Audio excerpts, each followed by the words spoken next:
And you got some guys who do it vocally. You got some guys who do it by action. And I think Drew Brees kind of do it like, both ways, vocally, like mentally. It's like the whole 9 yards. Sexy leather coaster, conversation starter, barstool approved, OTS approved. What are you waiting for? Check out Playbook Products on Instagram, OTS Playbook as the promo code for 15% off. Cheers. What's going on, everybody? Welcome back to Outside the Stadium. We are here today with another NFL vet, a running back who caught passes from the legendary Drew Brees, Travaris Cadet. Travaris, how's it going? I'm good, man. Thanks y'all for having me, man. Thank you so much for taking the time. I go by Kush, coming at you from that Miami lifestyle as Harry Feldo up top. What's up, Harry? What's good? Yeah, you know how they do it down there, always on the move. And we'll pour one out real quick for our member who's not here, Dero. That's what's up. Lead us off. Thanks for coming on, Travaris. So I want to start off with, you played with Drew Brees. You want to just talk about that experience, how he guided you and everything. He's a future Hall of Famer. Just talk about that experience. I want to say, when I was a rook, when I first got to New Orleans, every army needs that lieutenant, that general, to kind of like lead the way and kind of show you the way. And you got some guys who do it vocally. You got some guys who do it by action. And I think Drew Brees kind of do it like, both ways, vocally, like mentally. It's like the whole 9 yards. So, I mean, seeing the way he worked, like when I met him, he was already well accomplished. You know what I mean? So you can tell that he was driven by more than just himself, but, just leaving that purpose on new cats coming in like myself. He's seen the upside that I had coming in, and like from day one, he was like open ears. The knowledge he gained, he passed along to me.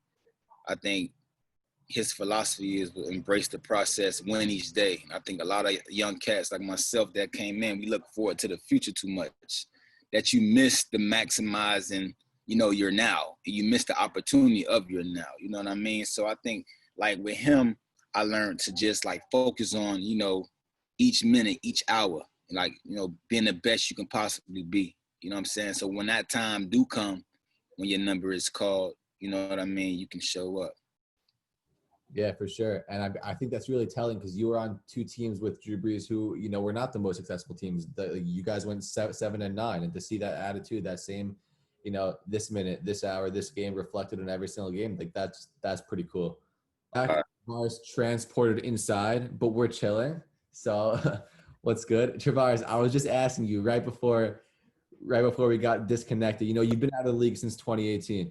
What do you miss most about being on the field, catching passes, running the ball, scoring touchdowns? Tell me what you miss most about being on the gridiron.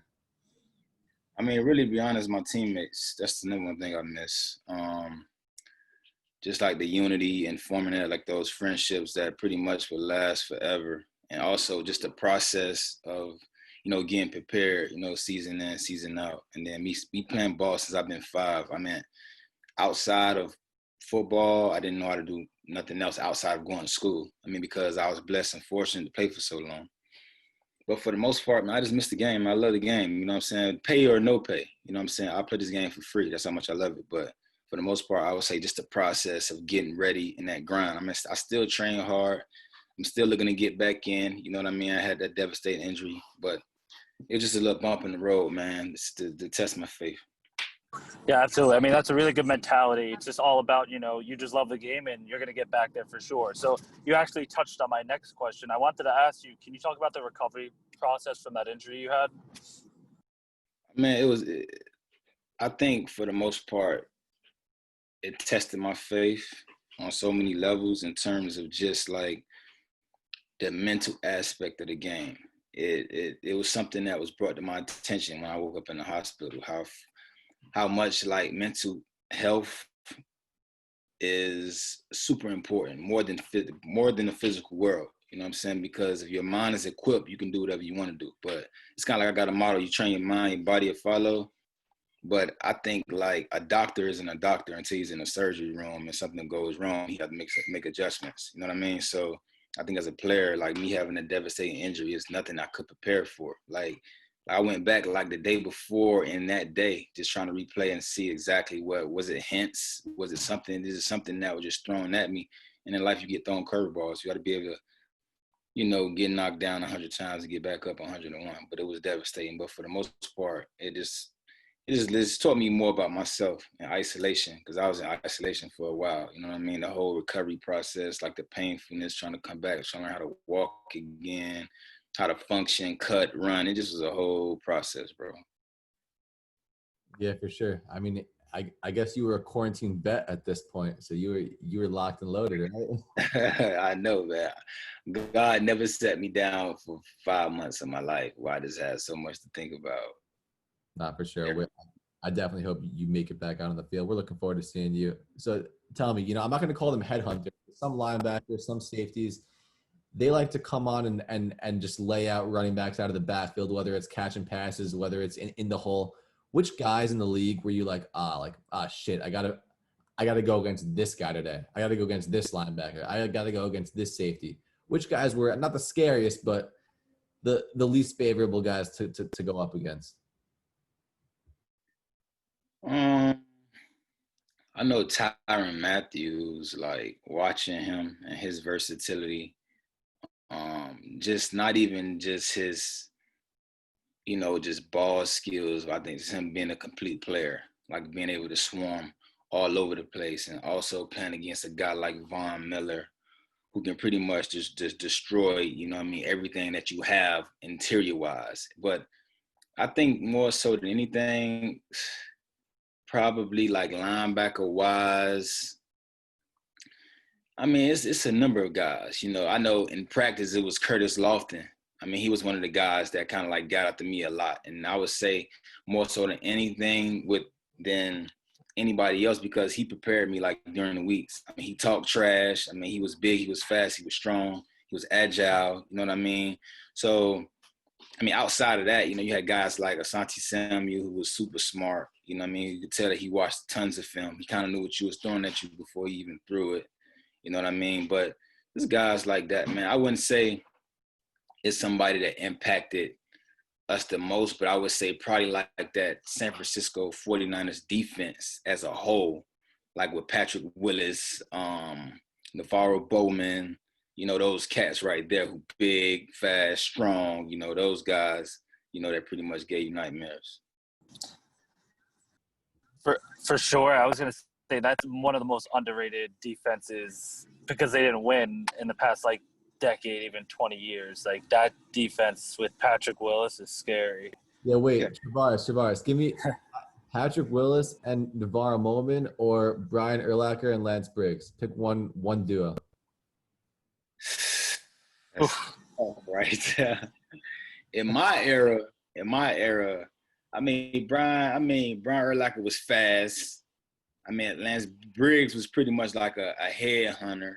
Yeah, but I don't know. They kind of like similar in ways. You know what I'm saying? They're real similar in ways. You know what I'm saying? In terms of, like, they weren't big cover guys. I think probably the best cover guy out of the three, I mean, the duo you named probably was Brian Urlacher. He played Mike because he can run. I think he probably was like the fastest, right? Yeah, he can guard tight ends, really. Yeah. So probably, I don't know, man. But from what I've seen in human, like in real life action, I say Patrick Willis and Navarro Bowman. For sure. Can't go wrong either way, for sure. Yeah. So I wanted to ask you, you've been to the playoffs in your career. You want to talk about, that high intensity game and that playoff atmosphere?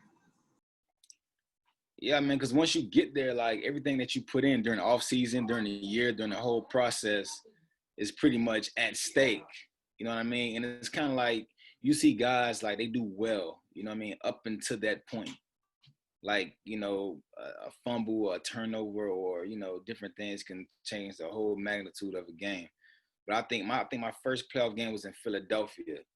Like, it was like the stakes was high, a little bit of butterflies, but at the end of the day, it's football. And once you get out there, you just got to execute the plan. I mean, I believe, like, one thing I would say in New Orleans, like, and even in Buffalo, like, one thing I would say is we attacked every day. You know what I mean? So just because of the playoffs, it don't matter if it was week 17, we was playing an 0-16 or 0-16 team. You know what I mean? it's the NFL, and every week is, earned. Every day is earned in the NFL. So for the most part, to me, it's just another game that you're trying to maximize and get the best out of. Yeah, for sure. No doubt. And I want to ask you, before we let you go, because you played with a lot of these guys, this is probably the weirdest NFL season. Like the Seahawks look good, but then they're losing to my Giants. The Packers look good, but Aaron Rodgers kind of looks like he doesn't even enjoy playing football anymore. Like the Chiefs look good, but they're almost losing to the Raiders, who will lose to anybody. How do you see the season going? Give me a Super Bowl pick and why. Man, New Orleans is sharp, man. I mean, from the quarterback perspective, they got Alvin and Murray coming out of the backfield. They got Emmanuel Sanders, Michael Thomas. You know what I mean? They got guys like Josh Hill, who people don't know about, who's versatile. They got a great O-line. My cousin Teron Armstead. It's so many key factors in their defense with DeMario Davis, Cam Jordan. Like, I think they not too far off. And obviously coming out of the AFC, you got the Chiefs, man. The Chiefs right now is the best team in football. Like, it's no question. Like, every aspect, every dimension. Like, they got one of the best quarterbacks, talent-wise, that probably has played the game, and Patrick Mahomes. So, if I had to pick the two, that's what I'm saying. That's out of them two. And is it going to go like the game this past Sunday? Yeah, back and forth, and Drew had just came back. I think he had a couple of broken ribs, a punctured lungs. So it just tell you the definition of the man who wears the number 9 jersey. You know what I'm saying? Like, it's so much that's been thrown at him being 6 feet, 200 pounds, soaking wet of that the mental capacity he brings to the game is phenomenal. You know what I mean? So I think that, it's coming to, like Coach Payton always said this in New Orleans, everybody gonna have, their different pit stops. If you're on a train, you're gonna get off in New York, get off in California, Cam may get off in, Milwaukee, Michael Thomas may get off in, Philadelphia. Like, all our time slots are different. You know what I mean? So, like, you just want to maximize, man, and take advantage. But I think for the most part, like, them two teams right there. Tom Brady, I would say with the Bucks, but I don't know if they have the complete team to do so. I feel that. Listen, man, I think the Saints just need maybe like a Darren Sproles, a Reggie Bush, maybe a Travaris Cadet, and then they'd be put over. Man, Alvin is something serious, man. Yeah, but you don't want to run this guy into the ground. You don't want to destroy Alvin's career for one season, man. I think the in New Orleans when I was there, it was 5 of us, right? You had Sproles, you had Pierre Thomas, you had Chris Ivory, you had me, you had Mark Ingram. Like, now you got, it's a 2-back system, you know what I mean, where guys are getting more touches so they can really show more of what they can do complete-wise, right? Mm-hmm. I think that put more stress on the defense when you don't have a guy that's coming in and you can kind of predict what's going to be happening before it even happens. You know what I mean? So the versatility factor in New Orleans is crazy. You know what I mean? But there's other great teams out there. You got, Green Bay. You got Seattle and Russell Wilson and all of that. But for the most part, I think, it falls down right in that system. But for sure, they do need, another X factor for sure. Yeah, for sure, dude. Travaris, thank you so much for taking the time. We hope to see you back out on the field real soon, and I'm really looking forward to see how this football season plays out. Thank you so much for joining us today. I appreciate it, man. Thanks for having me, man. Y'all have a good day.